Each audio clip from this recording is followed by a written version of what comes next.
New York would say a Portuguese ship. Couple Portuguese ships. You need to land and then you need to kill off the indigenous people. There's not enough room, not enough beachfront property. Look, guys, I hear some of you screaming out, Matt, you're repeating a false history. I say, I'm the one here that says we live in illusion. I hear you. I'm just looking at the repeating narratives, no matter what specific element is exactly real or not from a historical perspective. I go to 10,000 feet, look down at the repeating narratives. The repeating narratives in this regard and many other areas tells me a spiritual adversary is out to destroy a certain set of knowledge. It doesn't matter specifically what you agree or disagree with in terms of this historical presentation. I know the people that want to object to me, they'll get too much in the... Matt, you're not right about these explorers. It doesn't matter. You're going to tell me whether the history is real or not. It's not a repeating theme. It is a repeating theme, even if none of it happened. Don't forget the main points. Our adversary has hidden the highest spiritual truths from real people like you and me using many different strategies and thousands of different tactics. This, what we're talking about here, the indigenous peoples, is one among thousands of things. All right, and finally, I can hear you if you're screaming out, well, I'm new here. Who is this bad guy that lingers in the dark then? Everybody, you guys all know the name, but who is this bad guy? You got to talk about it. You got to name it. What is this evil force or adversary that you keep talking about that steals energy? You conspiratorial son of a beach? Out with it, man. Out with it. Sorry, that part must wait. This is a book, not a YouTube video. Be patient. Now, many of you, especially if you're new, are wishing to ask me the following question, especially if you don't have a 10-year history with me on YouTube. Who am I to present such things? Go ahead, say it. What the fuck do you know about these things, Mr. Author? Who the hell are you? You'll see it doesn't matter who I am. This process, as we move through the chapters, is very simple. The information will resonate with you or it will not. Could there be a diploma or certification that I could show you that make you feel comfortable that I'm qualified to be putting forth such concepts and ideas? I assure you, what gives out the diplomas, licenses, and certificates on earth is part of the same system that is hiding the highest spiritual knowledge from you. In other words, if society tries to reward me for writing this book, you should run away as fast as you can. If I ever do print it, they'll probably make this book a New York Times bestseller in a reverse psychology ploy just to screw me over. If you're not old guard, I understand much of what you just heard so far from me sounds insane, arrogant, or both. The good news is, I don't have to convince you of anything. I simply will share things that you already know, that have been hidden. I think this style of presentation is a way of recognizing what has been hidden. You will either see and feel the truth in this, or you will not. I think someone who is ready to graduate, and sorry for the verbiage, we don't have any other way to put it, you know what I mean? Somebody who's ready to graduate out of this reality will resonate with what is here.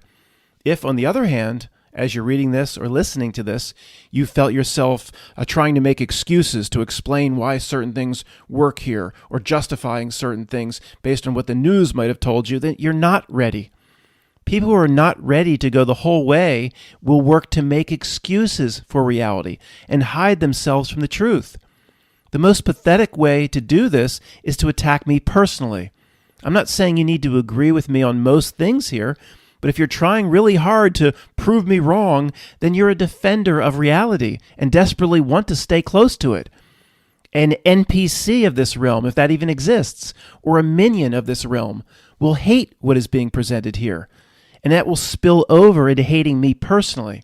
Personal attacks give the lovers of reality and the minions away. A little voice inside you will tell you if what I'm saying is true, or expose this to you as a bunch of horse shit. I have no credentials to show you, and why would you want any certificates from me anyway? The more degrees one holds from bestowed authority, like universities, in general, the less one knows about how reality works, and the less they know about the incorporeal side of the tug-of-war taking place here. The problem is, the highly educated think they know something about important topics because they know a lot about unimportant topics. Most people who hold prestigious degrees and have obtained incredible recognition from society and the keys to the city, people like that are lost when it comes to spiritual knowledge. Again, spiritual knowledge simply means understanding the whole of oneself. Those who have been bestowed the highest awards of society, like the Nobel Prize, for example, are the most fooled in anything that can be considered true wisdom. To be rewarded by the society as the smartest is to be the spiritually dumbest. This is because that thing I mentioned several times, the thing in the shadows, controls, like a puppet master, all of society and culture. And its job is to lead real people off a spiritual cliff. If you've come this far in the book, then you'll probably go the whole way. Let me tell you a personal story before we transition to the next section. A few years ago, I was invited to a Christmas party at a relative's house. An old friend of my uncle's family showed up unexpectedly. I had met her before.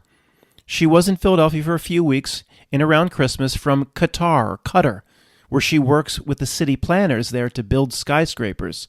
She knows the Sultan's family personally, has a driver, has everything paid for, the apartment's all paid for. You know the type of lifestyles I'm talking about, don't you? This person is one of the top architects in the Middle East. At the party, my uncle passed around some sheet music with lyrics so we could sing a few Christmas songs for the kids. Toward the end of the song, The 12 Days of Christmas, I asked her if she knew what the song was about. I think I leaned over towards her, like right at the 10 Lords a Leaping part. She, like most people, had never thought about it and didn't have a clue as to the meaning of the song.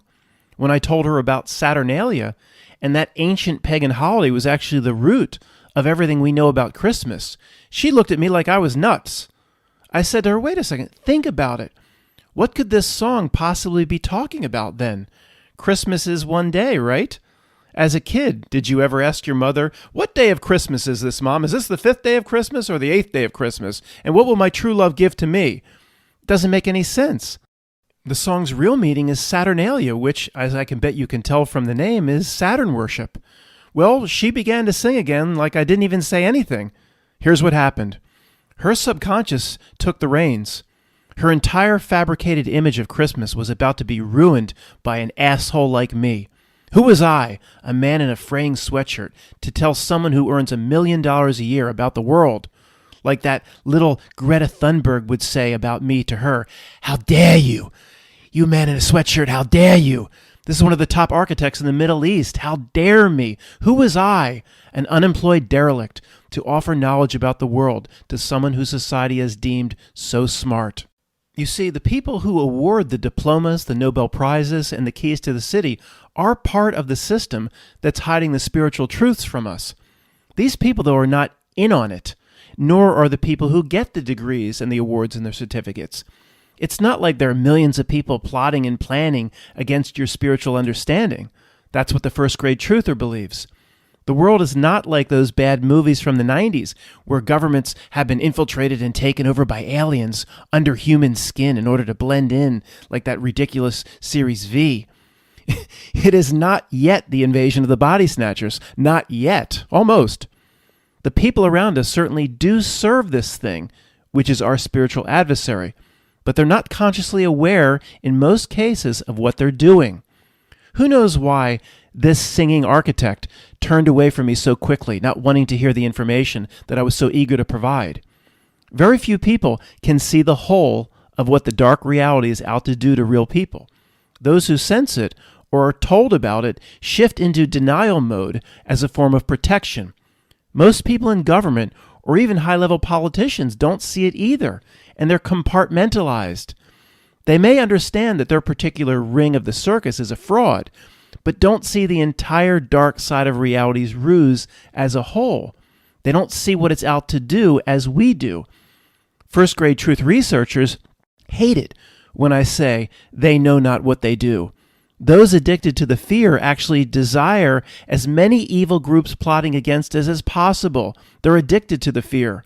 Of course, it's not all or none. Not everyone is blameless. I'm just saying that far fewer here know far less than what we thought 10 years ago. That does not make our adversary less formidable. Actually, more so. Society in general has been structured from the ground level up to hide spiritual truth. That's its primary goal. Do most people around you generally believe in society, believe in its leaders and systems? Of course they do. Complaining about it does not mean they don't believe in it.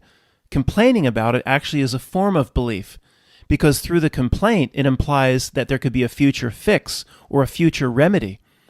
We see fundamentally what it is. There is no correcting it. It's there exactly as it was designed to be there for a particular purpose. It is lead and will never become gold. My relatives assure me, though, it can be gold if we can just win more Republican elections. Even the biggest complainers quickly show their loyalty to the system itself when push comes to shove. Look how 95% of society bowed down to whatever came on the news during the See the Me years. We joked that if the news one day came with a headline that said, "It's been proven that the spiked balls linger at 4 feet and above," then millions of people would have started crawling around on the floor in their grocery store to stay safe, reaching up blindly to grab cucumbers. Of course, almost everyone you know is serving society's general trick in some way. None of them are in on it. The people around us have been trained to reject anything associated with conspiracy. The biggest thinking is stamped out by society under the massive banner of conspiracy. Conformity in the hive mind is king. Most people want nothing to do with anything that carries this tag. This term of ill repute was created for people in 1963 who rejected the notion that a retarded man, Oswald, was the lone gunman. How convenient that Kennedy decided to drive right past Oswald's place of work, and in a convertible no less. People don't even talk about that oddity. All Oswald needed to do that day was act out your bring your rifle to work day, because Kennedy was coming on by. He didn't even have to drive out to find Kennedy. Kennedy came to him. Yes, the notion that there's something here in our reality that is out to hide a real person from its spiritual self is a massive conspiracy. That term doesn't make our predicament any less real. Society as a whole works against you, and your best friend and your family are believers in that society. Society's strings are pulled by something we'll talk about later. Its collective goal is not understood by the vast majority of its individual parts. The deception against real people occurs with expert precision, with almost no one being in on it. In a way, it actually is like Invasion of the Body Snatchers, because the moment Donald Sutherland began to scream, or the moment, say, he was infected, he didn't think there was anything wrong with what he had become. Your best friend, my friend Tony, doesn't think there's anything wrong with what they have become either. This thing which is our adversary is like Satan in what it's out to do to us. The adversary or corruptor is an apt description. But to me, there is no boss-level bad guy to point at here. There is nothing that will stand up and announce itself. It lurks over the society itself and lives among and throughout the collective without being noticed by 99.9995%. A culture that is intent on upholding a massive spiritual deception will reward those who contribute to its general ruse. There are a million examples. Take the Nobel Prize, for instance. Of course, most that what has been discovered by these eggheads is a breakthrough of some sort in the scientific sense. What has been invented or discovered will be rewarded because technological and scientific innovation is all that this reality pushes as important. Spiritual innovation and understanding, the type of knowledge we're searching for, will never get a prize. That will be put in a dunk tank. Sure, university research yields new technology once in a while that could be construed to benefit society, like a drought-resistant grass seed, for example. But hiding spiritual truth is basically what all of science as a whole is out to do. In a way, that is the very purpose of science. Science cements the master ruse and makes the trick being laid down on real people believable to the masses. Innovation in science and technology brings one's focus to the material world and provides a false meaning to one's life on that level, robbing one of spiritual meaning. The dark part of reality itself will always bring forth evidence that supports what it wants people to believe about themselves.